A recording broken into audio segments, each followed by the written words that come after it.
Hi folks, it's Mr Lanigan here with the Senior Phase Options Information presentation for 2021. It's obviously a little bit different this year. I would normally be doing this at a parents' evening and in assemblies, but that's not to be for this year. So I'm going to give you a quick run through, giving you all the information that I would have been giving you on the night. So thanks for tuning in. Hopefully you can hear me. And when you're ready, you just click on through the slides, through the little arrows down at the bottom left-hand corner. If you hover over the left-hand corner, they should become visible. Presentation. First of all, the things to consider when you're deciding whether to return to school. I'm aware that this audience will consist of people who are definitely returning and a few who are thinking about not returning and another few who are definite that they won't be returning.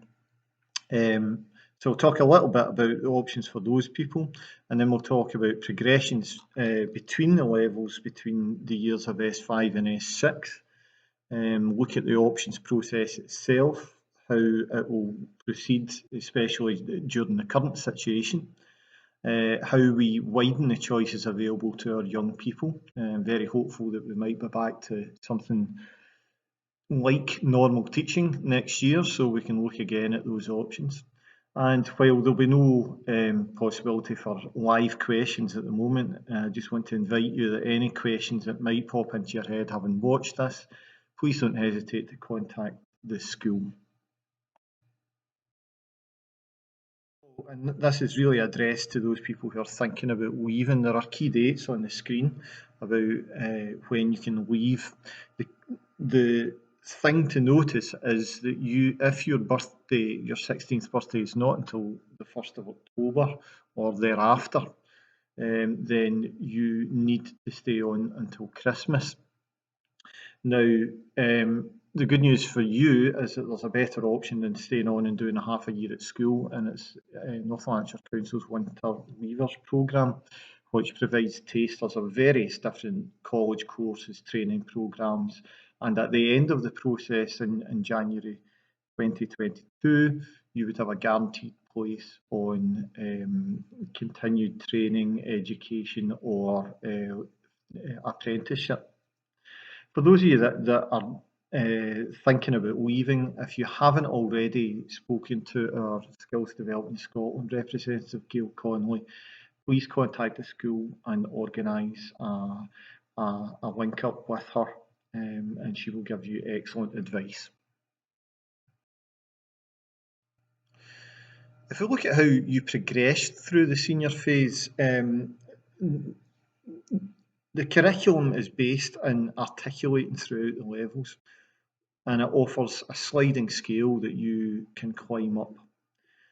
So the courses are available at 4 levels in S5 and S6 that we'll go over in the next slide. I'll remind people of what they are.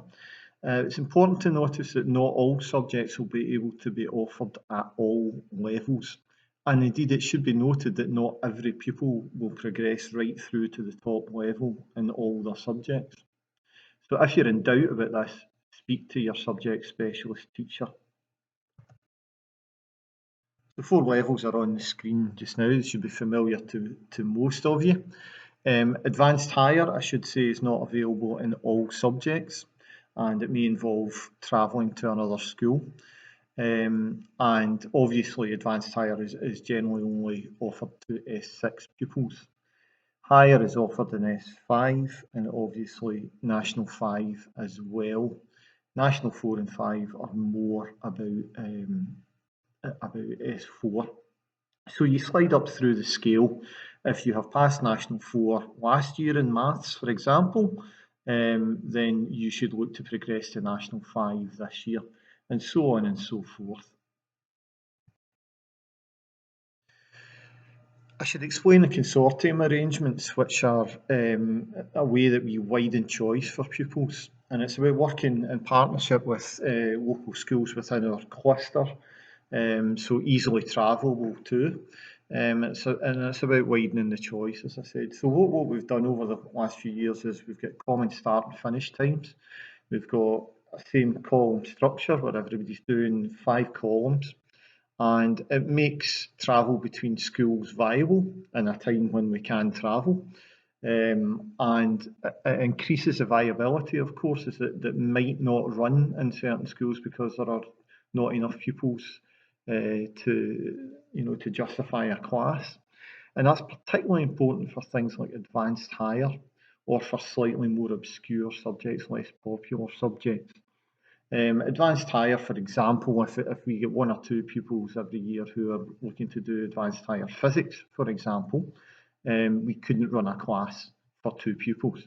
But what we can do as a group of schools is come together, and maybe between 4 or 5 schools we'll get 10 or 12 pupils who are willing to study advanced higher physics, and therefore a class will run in one of those schools and pupils will travel between them.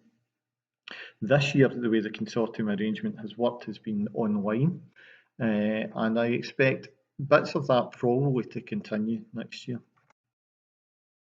We also have a partnership with New College Lanarkshire and provides some courses, usually within the schools, sometimes at the college itself. And that's a few examples of the types of courses that might be available. Again, all courses have a minimum uptake. The college minimum uptake is much higher than it is in schools, so you might find that if a class only has 12 pupils in it, then they won't run that. So therefore, that's why the consortium arrangements are really important for running college courses as well, that you can have pupils from various different schools coming together to make a viable class. Now, added to this widening choice, we have foundation apprenticeships, which are an increasingly important feature of the options process. So it's offered to S5 and 6 pupils. If you're picking it in S5, you're committing to it for 2 years. Now, you would commonly pick a foundation apprenticeship instead of one of your school-based subjects.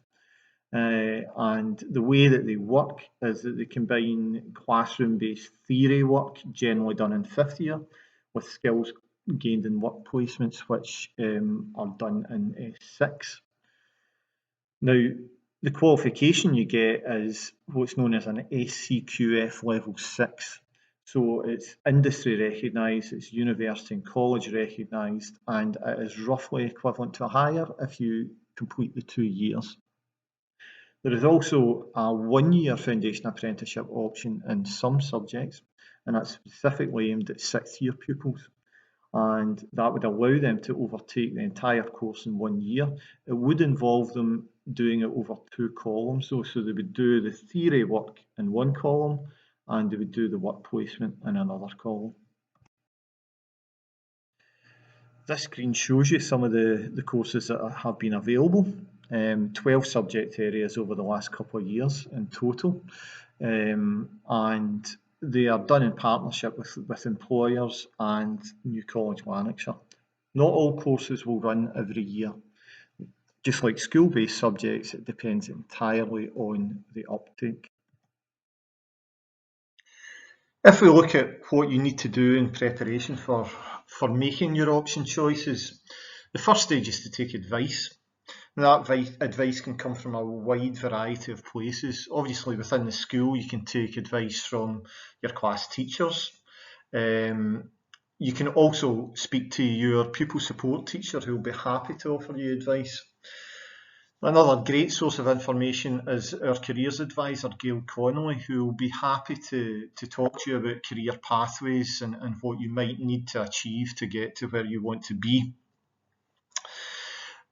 A hugely important set of people to speak to are your parents and relatives, because they can give you a wealth of experience and advice about what you need to do to get into careers that you might wish to get into. Unfortunately, this year there will be no visiting speakers for people, but what you can do is seek out advice online about various jobs, career pathways, colleges, university, all the rest of it. And there's a wealth of material online about that. So you should be doing that just now. Very soon you will get a letter which will give you a login and password for our new online option choice software.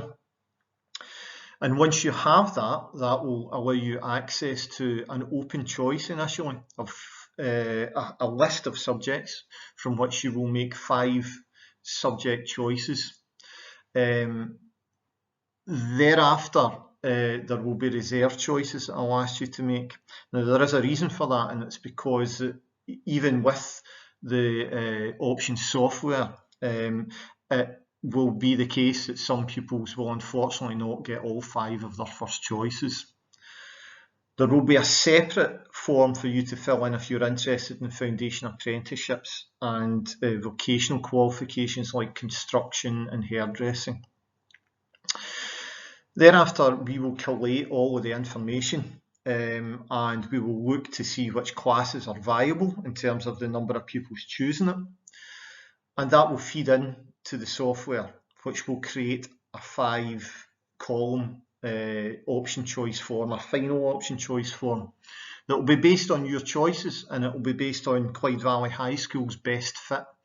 And that will then take us on to the next stage. So what happens next? Once we have done that part of it, an option sheet will be distributed to all S4 and S5 pupils who have indicated that they plan to return. I will be providing this option sheet online, and I will also have an options booklet which gives a brief description of all of the school-based courses. Now, at the moment, I've put in a nominal date of the 5th of March for when these choices must be made, but that's got a TBC beside it, as has the next bit, where, you know, a new timetable that would start with all of these option choices, and normally we would do it in June. My best guess is that there will be no change of timetable this year, and that the term will run right up until June. Those dates may be movable, but at the moment I'm going to say Friday the 5th of March is going to be the time that we need to get all choices done. Now, that's not to say that the choices that you make are then set in stone. Changes can be made to these initial choices, and especially once the SQA results come out. And those changes can be made in August and into the first week or so of September. Thereafter, it starts to get too late to change courses. You've missed too much, and it would become too challenging. So this is where it all feeds into. This was last year's option sheet. With the new option software, it physically might look slightly different, but the basic premise remains the same. There will be 5 columns. There will be, you know, a range of subjects at National 5, Higher and Advanced Higher in these columns.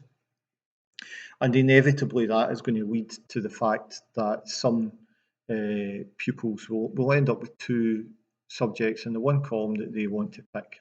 As I say, we can attend to that through coming back in the 6th year and doing one of your 2 choices, or perhaps looking at one of the consortium schools to see if we can access that particular subject for each pupil. So if you are currently in S4 and you're choosing your options for S5, you must choose an option in each column, right? So 1 subject per column, 5 subjects in total. English and maths are no longer compulsory, but what I would say is that I would never advise you to be giving up English or maths in 5th year, especially if you have not yet achieved National 5. So a minimum target for all our pupils is that everybody leaves with English and maths at National 5 at least. But you should always try and progress all your subjects to the highest level possible. But particularly for English and maths, because there are many college courses and apprenticeships that require these subjects. Now, when you're making your choices in fifth year, you must think about workload issues. Right? We would encourage every pupil who wants to do 5 hires in fifth year to do it. But you should also be aware that it is extremely challenging. You are moving up quite a lot from National 5 to higher. And therefore it might be sensible, if you know you're coming back for a sixth year, do you have a 2-year plan? And the types of way that can work is that you do perhaps 4 hires and you take on a new National 5 subject with a view in sixth year to then taking that on to higher. And that is just one of the ways that it can work. But anyone who wants to do 5 hires, would very much encourage them to do so. If you're in S5 moving into S6, you are first of all encouraged to fill your timetable. And there is a very simple reason for that. There can be a malaise that kind of descends on an S6 pupil, and it's directly in relation to the amount of study time or free time that they have on their timetable. Because although it is supposed to be study time, lots of pupils in sixth year seem to see it as free time. Now, you will be allowed one study column at the discretion of the school. The basic premise is if you're doing any advanced hires or you're doing at least 4 hires, you're allowed to have a column of study. And that allows us some of the flexibility we require to get 6 years to take on the leadership opportunities we want them to, such as being a school captain. So advanced hire students should have a study column per advanced hire. So if you were doing 2 advanced hires, I would only recommend that you do maybe 1 more hire on top of that. And that's simply because advanced hires involve an awful lot of independent work and you're going to need to have time out with class to complete that. There are other things that we ask 6 years to do beyond captain's roles, and also what we have is things like peer education, whereby 6th year pupils help out with younger pupils in the school in a class-based situation. It's a very rewarding thing to do, and it also comes with a qualification, a Saltire Award for volunteering. Whatever you choose to do, and whether you're in 4th year or 5th year currently, it's important that your choices are properly informed. Take that advice, do that research, and have a clear plan.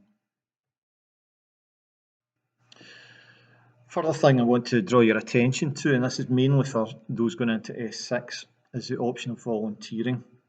We would encourage S5 pupils to concentrate purely on the academic elements of their development in S5. But volunteer work placements have been an option for a number of years, and it's instead of one column choice. So you would be, instead of being in a subject, you'd be out volunteering in a workplace. It's recommended only for S6 for that reason. It comes with a Saltire Award, just like peer education. And pupils are encouraged that they should, as a volunteering placement, therefore they need to find a placement themselves. It's very much recommended for anybody thinking about teaching, for example, that they do some volunteer work, usually in a primary school, but sometimes within departments in a secondary school. It gives an opportunity for extended work experience, and it boosts confidence for that reason, giving you work-based skills, but also, making you grow as an adult, really. It also comes with a Saltire qualification for volunteering. So just returning to that idea of making the right choices, how do you make those right choices? Apart from the advice that I've already talked about, I would advise you to check university and college prospectuses, because they will give you guidelines for the subjects that you should be choosing and what the entry requirements are for each of those courses. You should also keep an eye on jobs websites. They will give indications of the qualifications they want. And to refer to something called labour market information, I'll talk a bit more about this in the next slide. but it's information that's freely available about what the projected jobs growth areas will be in the next 10 years. I think it's particularly important in the type of climate that we're in at the moment. In general, the advice should be that you choose subjects that you're good at, first of all, and that you enjoy. If you're not particularly engaged with a subject, if you're taking it just because you think you should, then the reality is you're likely to do less well than a subject that you're actually keen on. And to reiterate that if you're expecting to stay on to the end of sixth year, you plan for the 2 years, not for one. The labour market information is freely available on the Skills Development Scotland website. And it gives you information like this. So in the Lanarkshire area over the next 10 years, these are the 4 areas that, there's projected to be lots of jobs growth in. So useful to keep your eye on that. A very brief word about EMA, because there might be some of you watching this presentation that are thinking, I do want to come back, but money's quite tight in the house. I'm not sure whether I should try and get a job. Well, EMA is designed to be there to keep anyone that wants to be in education and who qualifies for it there. So essentially it comes down to you being 16 or over and that your family circumstances allow you to qualify for it. It comes down to earnings within the household. And if you qualify, you will get £30 per week. But that is provisional on you having 100% attendance and that you're progressing well in your studies. I shouldn't really need to mention good conduct because we don't really get that kind of problem in S5 and S6, but it's one of the reasons that you can lose your EMA.